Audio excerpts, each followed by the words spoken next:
Good morning. एक बात आप जानते हो, जब कभी आप याद होगा गर्मियों में, अक्सर गर्मियों की बात कर रहा हूँ मैं, गर्मियों में आप देखते हो कि जब आप मिट्टी पर पानी डालते हो तो सौंधी सौंधी खुशबू आती है। सूंघे हो मतलब कि जिससे लगता है महकती है मिट्टी।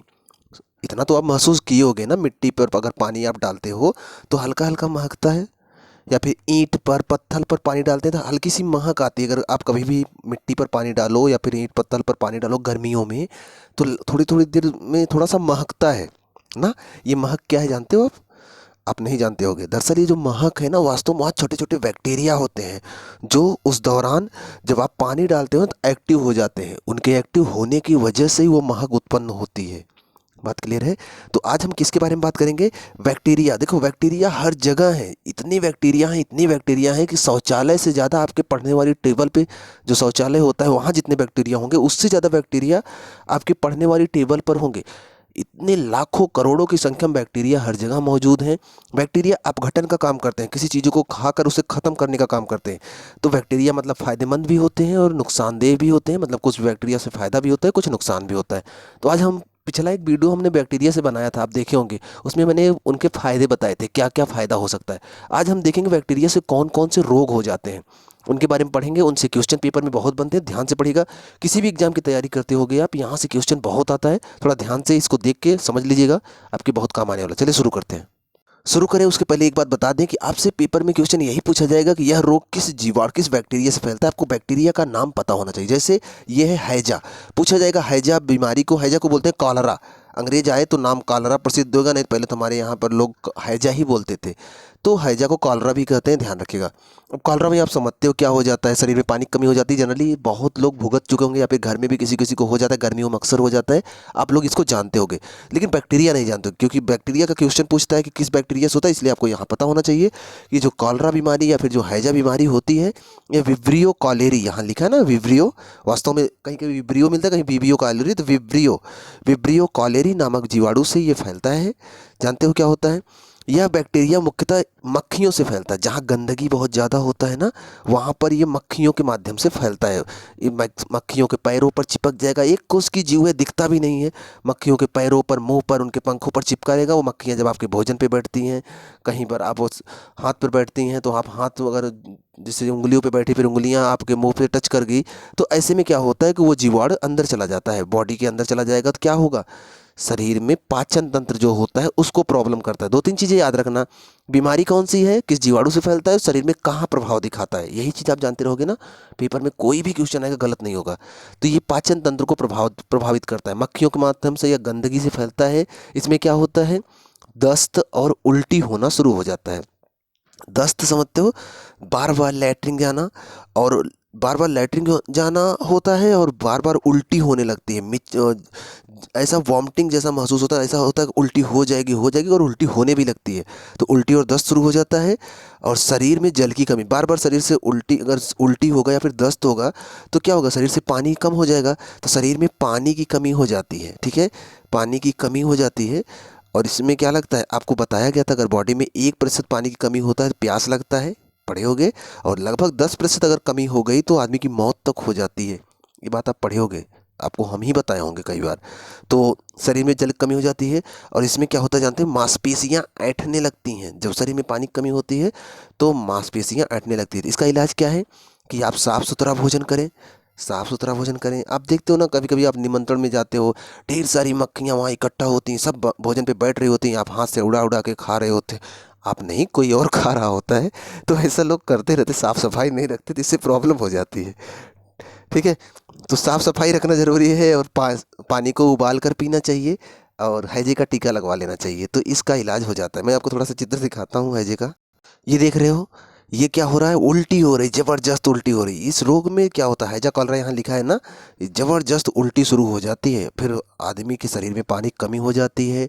ज़रूरत से ज़्यादा पानी कम होने पर मांसपेशियाँ ऐंठने लगती है और आदमी की मौत तक हो जाती है। तो बड़ी भयानक बीमारी है, ध्यान रखना इसके बारे में। दूसरी बीमारी की बात करें, आप नाम सुने होंगे टाइफाइड बीमारी। सुनिएगा ध्यान से, समस्त चीज़ें आपके शरीर के लिए भी ज़रूरी है और आपके पेपर के लिए भी ज़रूरी है। थोड़ा ध्यान से पढ़िएगा इसको।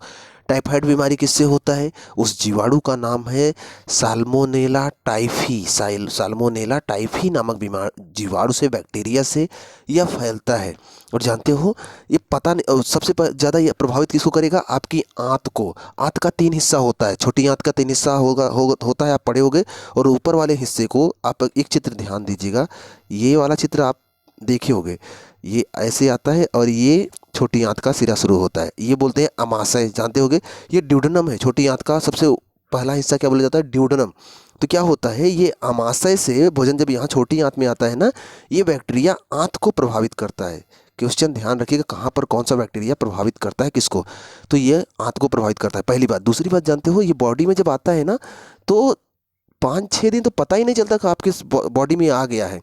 लगभग 1 सप्ताह बाद, 8 से 14 दिन के बाद इसका अच्छे से असर दिखना शुरू होता है। 8 से 14 दिन के अंदर इसका असर अच्छे से बॉडी में दिखना शुरू होता है। मतलब शुरू में अगर ये बॉडी में गया ना तो पता नहीं चलता है। और इसमें जानते हो इतना ज़बरदस्त बुखार होता है। मनुष्य के बॉडी का तापमान, सामान्य तापमान 37 डिग्री सेंटीग्रेड होता है, आप जानते हो। लेकिन इसमें क्या होता है ना, 39 से 40 डिग्री तक तापमान पहुंच जाता है। बहुत ज़बरदस्त बुखार होता है। इसके अलावा क्या होता है जानते हो, ये आपकी जो छोटी आंत है ना, उसमें घाव कर देता है। उसमें ये बैक्टीरिया अंदर जाकर उसमें काटने लगता है। मैं आपको दिखाता हूँ, इधर दिख रहा है आपको ये वाला पार्ट, ये देख रहे हो ना, ये बॉडी है, ये अमाशय वाला हिस्सा है। यहाँ से छोटी आंत वाला हिस्सा में देख रहे हो, जगह जगह ये घाव कर देता है। मतलब कि छोटी आंत में ये छेद करना शुरू कर देता है। और जब छेद करता है ना, ब्लड से मिलने लगता है। तो जब भी कुछ खाते हो आप ना, तो जाकर उस छेद के अंदर जब टच करता है ब्लड से ना, तो इतनी तेज़ जलन होती है ना, ऐंठने लगती है। बहुत ज़्यादा बुखार, शरीर में गर्मी आ जाती, शरीर गर्म हो जाता है। और इतना तेज़ दर्द होता है, फिर बर्दाश्त नहीं होता है। तो इसमें क्या होता है, ये बॉडी के आंतों में ज़्यादा प्रभाव दिखाता है। इस बात को याद रखिएगा। होगा क्या, पानी की गंदगी से फैलेगा। सिंपल सी बात है, आप पानी पियोगे तो आंतों में जाएगा ही। खाना खाओगे तो गंदा पानी, गंदा खाना से भी ये फैल सकता है। तेज बुखार होगा, सिर में दर्द होगा, बॉडी ऐंठने लगेगी। इसका इलाज क्या है? क्लोरोमाइसिटीन एक औषधि है, उसका उपयोग कर, कई बार पेपर में आ चुका है, ध्यान रखिएगा। क्लोरोमाइसिटीन नामक औषधि का प्रयोग करते हैं, ठीक है। और एक टैब, TAB होता है, टैब का टीका लगवाते हैं। जानते हो इस बीमारी को और इसके नाम से जानते हैं, उसका नाम है आंत ज्वर। इसे आंत ज्वर भी कहते हैं। आंत में प्रॉब्लम हो रही है ना, तो इसलिए आंत ज्वर भी कहते हैं। इसके अलावा इसका एक नाम और है, मियादी बुखार। ध्यान रखिएगा, कभी पूछा जाए ना, समझ लीजिए टाइफाइड का नाम हो रहा है, नाम ही है, क्या नाम देते हैं? मियादी बुखार कहते हैं, या फिर आंत ज्वर भी कहते हैं, ठीक है। इसकी जांच के लिए एक टेस्ट होता है, उस टेस्ट का नाम है विडाल टेस्ट। विडाल टेस्ट पूछा जाता है पेपर में, ध्यान रखिएगा इसको। विडाल टेस्ट किसकी जांच के लिए करते हैं? तो टाइफाइड के जांच के लिए करते हैं। जानिए, इसको जानते रहेगा कि इसमें जो बैक्टीरिया होते हैं वो आंत में छेद कर देते हैं, छिद्र कर देते हैं, बड़ी प्रॉब्लम होती है, ध्यान रखिएगा। इसके बैक्टीरिया का नाम है साल्मोनेला टाइफी। चलिए नेक्स्ट पर। अगली बीमारी का नाम है निमोनिया। सुने होंगे आप निमोनिया। निमोनिया किससे फैलेगा? इसका जो जीवाणु है उसका नाम है डिप्लोकोकस न्यूमोनियाई, या फिर एक नाम और है स्ट्रेप्टोकोकस न्यूमोनी, ठीक है। दोनों नाम में से कोई भी आपका याद रहेगा, काम हो जाएगा। जीवाणु का नाम याद रखिएगा। किसको प्रभावित करता है? मुख्यतः फेफड़े को ये प्रभावित करता है। सांस लेने में प्रॉब्लम होने लगती है, ठीक है। किससे फैलता है? डिप्लोकोकस न्यूमोनियाई बैक्टीरिया से फैलता है। इसमें क्या होगा? तेज बुखार होगा, सांस लेने में कठिनाई होगी, फेफड़े में सूजन आ जाता है, ठीक है। होता क्या है, हमारे फेफड़े में एल्विलाई नामक स्थान भाग होता है। आपका फेफड़ा वाला हिस्सा अगर आप पढ़े होगे, ब्रोंकी और एल्विलाई याद होगा। ये जो यहाँ पर अंदर नसें आई होती हैं, जब आप सांस लेते हो ना, तो इन्हीं नसों के माध्यम से अंदर, इसी नली के माध्यम से अंदर हवा आती है। अब क्या होता है, इस पे म्यूकस जमा हो जाता है, या फिर यहाँ पर एल्विलाई जो होता है, इसमें आप जब सांस लेते हो ना, तो आकर हवा इसी में समाती है, और इसी में ब्लड आया रहता है ना, वो ऑक्सीजन अवशोषित करके कोशिकाओं तक ले जाता है। लेकिन जब यह बैक्टीरिया इंटर करता है ना, तो इसमें आकर बैक्टीरिया फंगस संक्रमण उत्पन्न करता है, तो इसमें म्यूकस जमा हो जाता है। फिर आप सांस लोगे ना, तो सांस ये क्या करेगा, ऑक्सीजन सोख नहीं पाएगा। जब ऑक्सीजन सोख नहीं पाएगा ना, तो आपकी सांस फूलने लगती है, ठीक है। सांस लेने में कठिनाई होने लगती है, बड़ी प्रॉब्लम होती है इसमें। इधर देखें आप, ये दिख रहे हैं ना, एक फेफड़े का चित्र है, दिख रहा है, ये स्टर्नम हड्डी है, आपको बताया गया होगा। ये फेफड़े का चित्र है, और ये जो हल्की हल्की हड्डियाँ दिख रही है, इसको कवर की हैं, इसको क्या बोलते हैं? रिब्स, पसलियाँ हैं ये। अब ये जो फेफड़े का चित्र देखो, यहाँ पर ये लाल लाल जैसा दिख रहा है ना, ये जीवाणु वहाँ अटैक कर चुका है, ये हिस्सा लाल होना शुरू हो जाता है, सांस लेने में दिक्कत होना शुरू हो जाती है, निमोनिया बड़ी खतरनाक बीमारी हो जाती है, फेफड़े में सूजन आ जाता है। इसका रोकथाम क्या है कि आपको ठंड से बचना चाहिए। फेफड़े में जैसा पानी जैसा हो जाता है, पानी भर जाता है और खराश बढ़ जाती है और सांस लेने में सांस फूलने लगता है। और क्या कहते हैं इसमें कि आपको ठंड से बचना चाहिए, एंटीबायोटिक औषधि का प्रयोग करना चाहिए। मुख्यतः क्या प्रभावित होता है, एल्विलाई प्रभावित होता है, ठीक है, और ब्रोंकिल भी प्रभावित होता है, उसमें वहीं पर जीवाणु आकर यहाँ अंदर इंटर कर जाते हैं, ठीक है। और क्या इसमें जानते हो कि म्यूकस जमा हो जाता है, ठीक, इसको याद रखिएगा आप। अब आपके दिमाग में होगा म्यूकस क्या होता है। म्यूकस एक पतला चिपचिपा पदार्थ होता है, जब वो कहीं पर निकलता है ना तो उस स्थान पे एकदम चिकना जैसा बना देता है। अब अगर फेफड़े में चिकना पदार्थ जमा हो जाएगा तो सांस लेने में दिक्कत होगी ना, इसलिए प्रॉब्लम होने लगती है। अगली बीमारी का नाम है प्लेग। सुने होगे चूहों से फैलता है। द्वितीय विश्व युद्ध के समय, प्रथम विश्व युद्ध के दौरान चीन में भयानक रोग से फैला था, बहुत लोग मरे थे प्लेग से। इसे इसकी वजह से बहुत लोग चीन में मरे थे। प्लेग आप नाम सुने होंगे, मुख्यतः चूहों से फैलता है। चूहों से नहीं फैलता है, जिस बैक्टीरिया से फैलता है उस बैक्टीरिया का नाम है पास्चुरेला पेस्टिस नामक बैक्टीरिया से फैलता है। इसमें लिम्फ ग्रंथियां मतलब लसिका ग्रंथियां प्रभावित होती हैं, ठीक है। आपको याद होगा, आपको बताए थे हम, चूहों पर छोटे छोटे जीवाणु पाए जाते हैं। जैसे आपके आपके सिर में छोटे छोटे जीवाणु पाए जाते हैं, जैसे क्या बोलते हैं, जूं, ठीक है। ऐसे चूहे पर छोटे छोटे जीवाणु पाए जाते हैं जिन्हें बोलते हैं पिस्सू। सुने होंगे आप, ये चूहे पे पाए जाते हैं। अब होता क्या है, इन्हीं पिस्सुओं पर यह बैक्टीरिया रहता है। जब चूहे कुछ गिरा हुआ पदार्थ खाते हैं तो वह बैक्टीरिया उस खाने वाली वस्तु में लग जाता है। और जब उस चूहे का जूठन अगर हम कुछ खा लेते हैं, या फिर चूहा जहाँ जहाँ घूमता है वहाँ पर वो बैक्टीरिया गिरे रहते हैं, फिर वहाँ कुछ हम खा रहे हो तो गिर जाता है, उठा के खा लेते हैं ना, तो इससे क्या होता है, वो बैक्टीरिया शरीर के अंदर चला जाता है, ठीक है। जिससे क्या होता है, तेज बुखार होगा, जगह जगह गिल्टियाँ निकल आती हैं, खास करके बगल में, जैसे कि हाथों के ये बगल वाला हिस्सा। एक मिनट देखिए, ये चित्र देखिए ध्यान से, कुछ तो समझ में आ रहा होगा ना। ये हाथ वाला हिस्सा, यहाँ पर गिल्टियाँ आसान, बहुत बड़ी बड़ी गिल्टियाँ निकल आती हैं, यहाँ गर्दन में गिल्टियाँ निकल आती हैं, यहाँ बगल में, पैरों के बगल में यहाँ गिल्टियाँ निकल आती हैं, और संक्रमण फैलता है, दांत जैसी संरचना आ जाती है। दांत नहीं होता है, चमड़े में बहुत भयानक जलन होने लगता है और एक भयानक रोग के रूप में फैलता है और ये बॉडी को पूरा ख़राब कर देता है, मौत भी बहुत ज़्यादा होती है, ठीक है। मैं आपको चित्र दिखाता हूँ एक। ये देखिए कैसा हिस्सा, कैसे धब्बे जैसा पड़ गया है, बड़ी भयानक स्थिति हो जाती है। और ये देख रहे हो चूहा, चूहे के ऊपर ही पिस्सू पाया जाता है, छोटा छोटा होता है, चूहे के ऊपर रहता है। जब चूहा कुछ खाता रहता है ना, तो वो जीवाणु उस पिस्सू के माध्यम से उस खाने वाली चीज़ में चले जाता है। उस जीवाणु का क्या नाम है, पास्चुरेला पेस्टिस। और ये बॉडी में जाता है तो जगह जगह जहाँ लसिका ग्रंथियाँ होती है वहाँ गांठें आ जाती हैं।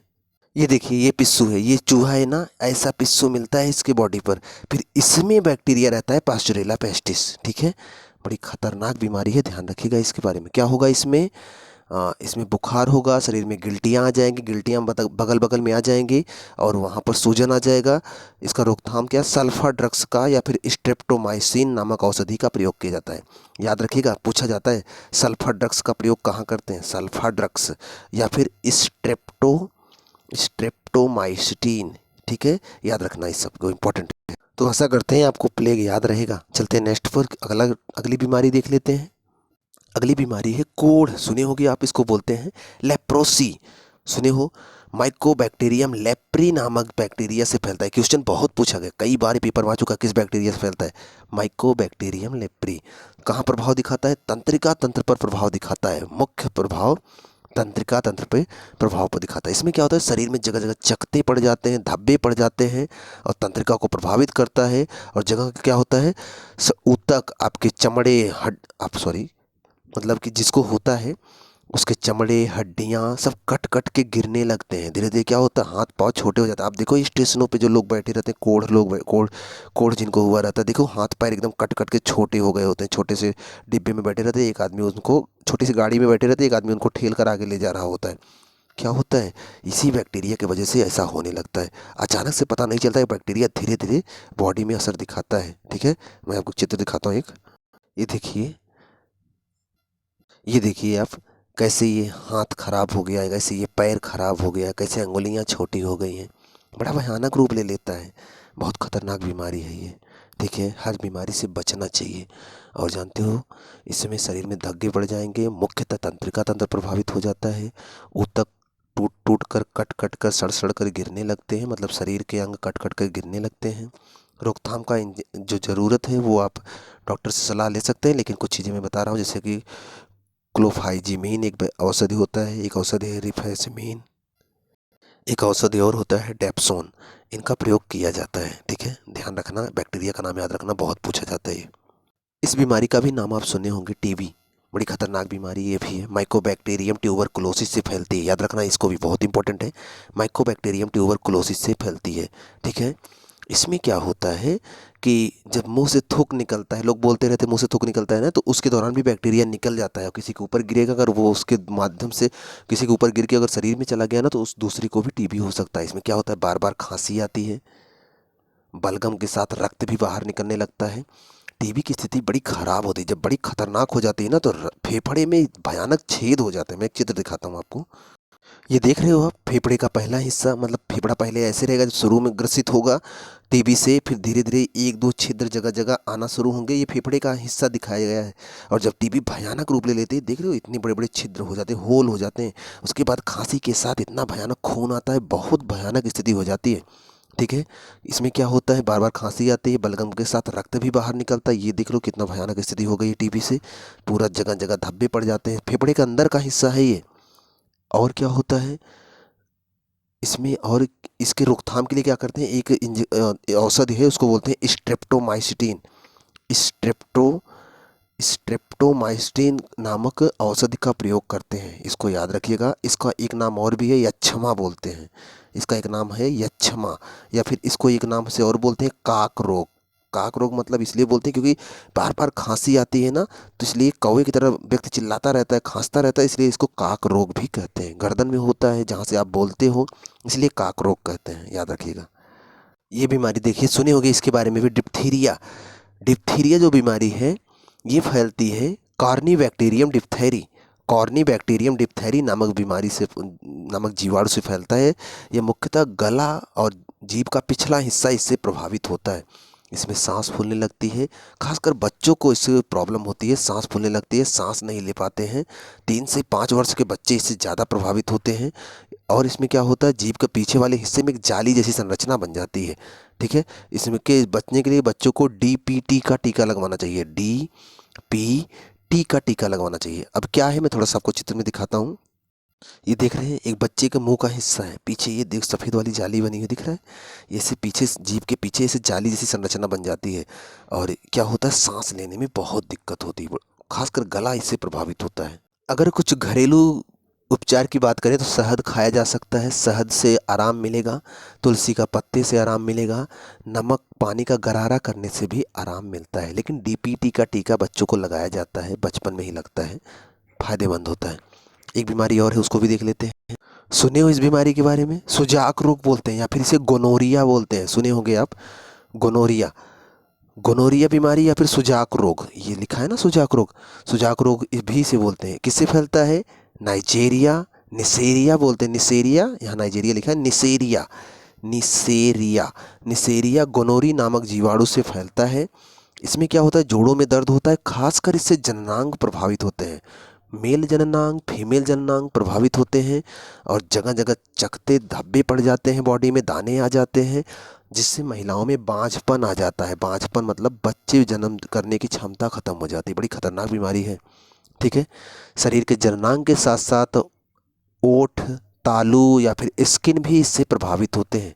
और जब पूरे बॉडी में अगर कभी कभी फैल जाता है ना, तो एक अधिक उम्र होने के बाद शरीर के अंग भी फेल होने लगते हैं, जैसे 30 40 45 उम्र के बाद क्या होता है, किडनी फेलियर का, दिल का, हार्ट अटैक का या फिर लीवर में प्रॉब्लम, ऐसे तमाम प्रॉब्लम आना शुरू हो जाता है इस बीमारी की वजह से, इस बैक्टीरिया की वजह से।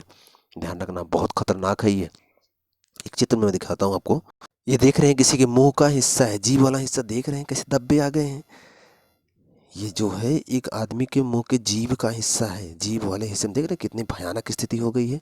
ऐसे ही जननांगों पर भी जगह जगह धब्बे पड़ जाते हैं, दाद खून जैसा हो जाता है, और जननांग की कार्य क्षमता खत्म होने लगती है। बहुत खतरनाक बीमारी है। इस बीमारी से अगर बचने की बात किया जाए एंटीबायोटिक का प्रयोग करना चाहिए, लेकिन खासकर डॉक्टर से सलाह लेकर उसके हिसाब से दवा करना चाहिए। बहुत खतरनाक बीमारी है, एक पीढ़ी को ख़त्म कर सकती है, इसलिए इस पे ध्यान देना चाहिए। ये भी बीमारी आप सिफिलिस का नाम सुने होंगे। ट्रिपोनेमा पैडमम पैडेडम नामक जीवाणु से फैलता है। ध्यान रखिएगा, ये भी शरीर के प्रजनन अंग को ही प्रभावित करता है। वहाँ भी जगह जगह धब्बे पड़ जाते हैं, चकते पड़ जाते हैं, दाने जैसा निकल आता है। पेनिसिलियम का प्रयोग किया जाता है। याद रखिएगा, जीवाणु का नाम याद रखिएगा आप। इसका नाम तो बहुत सुने होंगे आप, कुकुर खांसी बोलते हैं या फिर काली खांसी बोलते हैं, वूपिंग कफ। किससे फैलता है? वाइसिलस परटूसिस या फिर हीमोफिलस परटूसिस नामक जीवाणु से फैलता है। बच्चों में ये ज़्यादा होता है, देर तक कष्टदायक खांसी आती है। इसके लिए क्या करते हैं? डीपीटी का टीका लगवाते हैं। ध्यान रखिएगा, बच्चों को जो बचपन में टीका लगता है ना, यही डीपीटी का ही टीका लगता है। 3 रोगों से इलाज के लिए वो टीका लगता है। जो डीपीटी का टीका लगता है 3 बीमारियों से इलाज देता है। पहली बीमारी है डिप्थीरिया, पीछे बता चुके हैं। दूसरा है काली खांसी, ये जो चल रहा है इसके इलाज के लिए। और तीसरा है टिटनेस, अभी अगले में बताएंगे उसको टिटनेस क्या है। ठीक है, ध्यान रखिएगा इसका। ये रहा टिटनेस बीमारी का, मतलब टिटनेस के बारे में जानकारी बहुत इंपॉर्टेंट है। ये सीधे तंत्रिका तंत्र पे प्रभाव डालता है। बॉडी एकदम से ऐंठ के धनुष जैसी हो जाती है। बहुत खतरनाक बीमारी है, ध्यान रखिएगा। क्लॉस्ट्रीडियम क्लॉस्ट्रीडियम टिटनी या फिर टिटोनाई नामक जीवाणु से ये फैलता है। खासकर लोगों का मान्यता है कि जंग लगे लोहे से फैलता है, लेकिन एक बात ध्यान रखिएगा, यह जीवाणु जरूरी है कि जंग लगे लोहे पर हो, किसी भी लोहे पे हो सकता है, प्लास्टिक पे हो सकता है, कहीं ज़मीन पर भी पड़ा हो सकता है। आप ज़मीन पर गिर गए, घाव हो गया बॉडी में, उसके बाद अंदर चला गया, किसी भी माध्यम से ये बॉडी में जा सकता है। इसीलिए डॉक्टर सलाह देते हैं कि एक निश्चित समय अंतराल पे टिटनेस का इंजेक्शन लगवा लेना चाहिए। अगर बॉडी में किसी भी तरीके से अगर ये जीवाणु गया है तो मर जाएगा, क्योंकि ये अगर ये अपना असर दिखाना शुरू हुआ ना तो शरीर ऐंठ जाती है, तेज़ बुखार होता है, शरीर ऐंठ जाती है। और इसके लिए एटीएस का इंजेक्शन या फिर टिटवेक का इंजेक्शन, टिटनेस का बोल सकते हो, इंजेक्शन लगवाना पड़ता है। और बच्चों में तो लगता है डीपीटी का टीका, आप जानते हो, अभी बताए थे आपको, टिटनेस के लिए डीपीटी का टीका लगता है। बॉडी कैसे हो जाती है देख लीजिए। आज आप इस बीमारी को हल्के में ले रहे हो, देख रहे हो, ऐसे बॉडी ऐंठ के धनुष जैसी हो जाती है। इसलिए धनुष टंकार रोग बोलते हैं, याद रखिएगा, धनुष टंकार रोग। बॉडी एकदम से ऐंठ जाती है, कंट्रोल में ही नहीं रहती, डायरेक्ट तंत्रिका तंत्र पे प्रभाव डालता है। ये ना बहुत खतरनाक बीमारी है। और किसके माध्यम चला है? हम जनरली जानते हैं कि कटे हुए जंग लगे लोहे से अगर घाव लग गया तो हमें टिटनेस का इंजेक्शन लगवा लेना चाहिए, नहीं तो ये जीवाणु हमारे बॉडी में प्रवेश कर जाएगा। जरूरी है उसे प्रवेश हो सकता है वो जीवाणु कहीं और भी हो, किसी माध्यम, भोजन के माध्यम से चला गया हो आपके बॉडी में, किसी और माध्यम से भी तो जा सकता है ना बॉडी में। जीवाणु ही तो है, बैक्टीरिया ही तो है। इसलिए टिटनेस से बचने के लिए एक निश्चित अंतराल पर टिटनेस का इंजेक्शन डॉक्टर से सलाह लेकर, अपने मन से नहीं, डॉक्टर से पूछ कर लगवा लेना चाहिए। ठीक है, चलें आगे। हाँ, एक और आपको बताए थे सिफिलिस बीमारी के बारे में, उसको देख लो कैसा होता है। ये देखिए, सिफिलिस बीमारी में बॉडी में ऐसे धब्बे पड़ जाते हैं, बॉडी में जगह जगह से धब्बे पड़ जाते हैं, जननांगों पर भी पड़ जाते हैं, शरीर पर भी पड़ जाते हैं, पीठ वाले हिस्से में पड़ जाते हैं। बड़ा खतरनाक बीमारी है ये भी। और ये वाला तो याद ही होगा आपको, कौन सी बीमारी है, बताए थे ना, डिप्थीरिया। हाँ, तो यहाँ पर जीवाणु से संबंधित कुछ मुख्य बीमारी, हालांकि बहुत बीमारियाँ होती हैं, लेकिन ये मुख्य बीमारी यहाँ से क्वेश्चन पेपर में बहुत बनते हैं, इनको आप ध्यान रखिएगा। और एक वीडियो और जीवाणु से संबंधित डाला गया था, उसमें जीवाणुओं के फायदे दिखाए गए थे, उसको भी आप देख लीजिएगा। तो जीवाणु से संबंधित जितने भी क्वेश्चन पेपर में बनेंगे आप हल कर लोगे। एक तो ये बीमारी वाला, मतलब ये नुकसान कर रहा है तो बीमारी हो गया, लेकिन कुछ जीवाणु से फ़ायदे भी होते हैं, तो उसका भी वीडियो लगभग 1 हफ्ते पहले मैंने डाला था, बैक्टीरिया से होने वाले फ़ायदे, आप उसको सर्च करके देख लीजिएगा। तो बैक्टीरिया से जो भी क्वेश्चन बनेगा वो आप सही कर लोगे। कुछ चीज़ें और मैं बता दे रहा हूँ, महत्वपूर्ण तथ्य हैं। इधर देखें, यहाँ लिखा है बैक्टीरिया इस ग्रह पर हमसे बहुत पहले है। शुरू में बैक्टीरिया ही तो आए थे। पृथ्वी पर जीवन का सबसे पुराना जीव माना जाता है, मतलब कि सबसे शुरू में तो एक कोष की बैक्टीरिया ही तो आए थे। हम लोग बहुकोष की हैं ना, हम लोग बाद में बने हैं। इसके बाद जैसे जो आपकी टेबल पर मौजूद बैक्टीरिया शौचालय की तुलना में लगभग 400 गुना ज़्यादा होते हैं। मतलब कि आपके टेबल पर बैक्टीरिया शौचालय में जितने बैक्टीरिया होंगे उससे भी 400 गुना ज़्यादा होंगे। मतलब बैक्टीरिया हर जगह है, ये कहने का मतलब है। बैक्टीरिया की खोज की अगर बात करें तो 1676 में एंटोनी वान ल्यूवेनहॉक ने किया था। ठीक है, एकल माइक्रोस्कोप लेंस से इसको देखा था। संपूर्ण पृथ्वी पर अगर बात करें तो अनुमानतः 15 गुणे 10 घाते 30 जीवाणु पाए जाते हैं। जीवाणुओं का अध्ययन बैक्टीरियोलॉजी के अंतर्गत करते हैं, आपको बताया जा चुका है। आप जानते हो आपके वजन का लगभग, आप जितने केजी के हो गए ना, लगभग उसमें 2 किलो तो बैक्टीरिया भारी पड़े होंगे। आपके वजन का लगभग 2 केजी हिस्सा बैक्टीरिया होता है। ठीक है, आप जितना हो उसमें 2 केजी घटा कर याद करिएगा। साथी के चुंबन से होता है ना, कभी कभी साथी का मतलब छोटे छोटे बच्चे को कभी कभी लोग बच्चे चुंबन कर लेते हैं, किस कर लेते हैं, तो क्या होता है, बैक्टीरिया का आदान प्रदान होता है। ठीक है, ध्यान रखिएगा। बॉडी में हर जगह बैक्टीरिया है तो आदान प्रदान हो ही जाएगा, ये तो कॉमन सी चीज़ें हैं। और अभी शुरू में आपको बताए थे ना, बारिश होने पर हवा में एक अजीब सी गंध होती है। यह एक प्रकार की बैक्टीरिया एक्टिनोमाइसीट्स ना के कारण होती है। होता है ना, बारिश होती है तो मिट्टी से खुशबू आने लगती है, बोलते हैं मिट्टी का खुशबू, एक गाना है ना, सुने होगे, मिट्टी दी खुशबू। सुना दूं? सुने होगे आप लोग? चलिए सुना देता हूँ। अंबरा बरसया पानी, मिट्टी दी खुशबू, मिट्टी दी खुशबू, मिट्टी दी खुशबू आई। तो हमने आपको शुरू में ही बताया था, मिट्टी में जो सुगंध आती है किसी प्रकार के बैक्टीरिया ही होता है, तो ये बैक्टीरिया है, ठीक है। इसके अलावा बैक्टीरिया इस ग्रह पर मतलब पृथ्वी पर किसी भी भाग में किसी भी मौसम में जीवित रह सकते हैं। तो ये रहा बैक्टीरिया से कुछ महत्वपूर्ण तथ्य। आशा करते हैं वीडियो आपको जरूर पसंद आया होगा। चैनल पर अगर पहली बार है सब्सक्राइब कर लीजिएगा, अगर पुराने हैं तो कुछ बच्चों के पास जरूर शेयर करिएगा। मिलते हैं नेक्स्ट वीडियो में, तब तक आप पढ़ते रहें और खुश रहें, मस्त रहें।